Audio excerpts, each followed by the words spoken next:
Thanks for joining us here for the ABC 6 News webcast. I'm Tanya Carter on this Friday, August 12, 2016. Well, topping our news tonight, a month-long drug investigation ends with the arrest of a North Carrollton man. This photo sent into the newsroom from Carroll County Sheriff Clint Walker.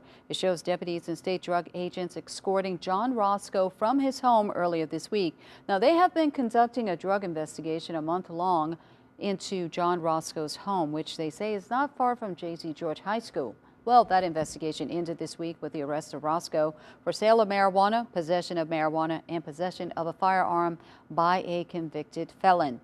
Well, heavy rains in Gulfport since Wednesday are causing flash floods in some areas. Take a look at this river. It is overflowing its bank and flooding onto the road.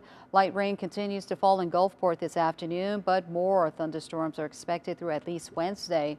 Officials reminding residents to turn around, don't drown if they see high water on roadways. In April, floodwaters caused by heavy rains reached many homes in the Gulfport area. And some sad news to pass along tonight. We are talking about the passing of a blues legend, the queen of Beale Street, Ruby Wilson. Although Wilson was a Memphis legend, she had many ties to Delta blues greats such as the late B.B. King. Her iconic sound and voice leaves a mark on the hearts of many tonight. Whether it was on Beale Street or on the big screen, no one could bring to life the blues better than Ruby Wilson. Despite having a stroke in 2009 that left her unable to speak for about 4 months, she came back singing the blues on Beale Street, in the Mid-South, and around the world. Ruby Wilson was 68 years old.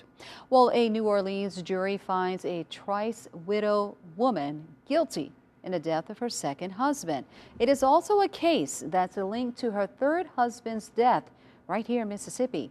Emma Rain on trial this week for second-degree murder in the death of Ernest Smith in 2006. Prosecutors say she plotted Smith's killing with her future third husband, James Rain, who was later shot inside their Poplarville home. Now, no arrests have been made in James Rain's 2011 death, although authorities say Emma Rain is a suspect. She faces a mandatory life sentence in prison.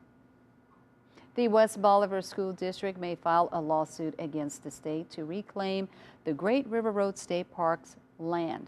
The board passing a resolution Thursday night to cancel the lease of the 16th section land, which was once the Great River Road State Park. The board also saying it will file suit against the Mississippi Department of Wildlife, Fisheries, and Parks to reclaim that land.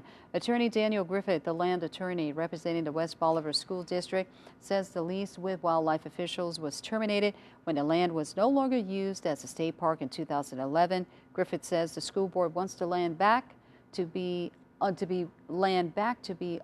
the local control, and the board will now decide how to classify the land and then begin the process of advertising for a new lease.